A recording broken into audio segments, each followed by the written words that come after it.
To disable some features to save battery when it's low using routine on Samsung Galaxy S24 Ultra, swipe down the top of the screen and then tap setting icon, tap mode and routine, tap routine.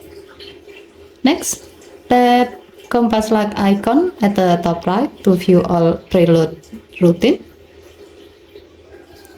tap battery, and then tap save battery.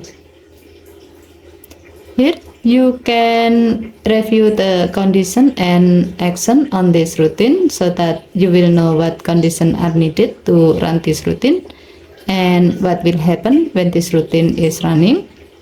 Once done, tap save to add this routine to your routine list. Tap the back.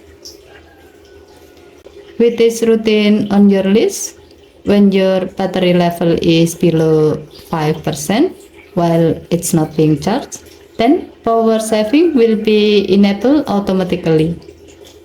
Looking for how this routine works, it can be used to help you save battery when it's low by turning off the selected features on your power saving setting.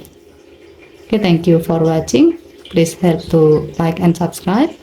Have a nice day.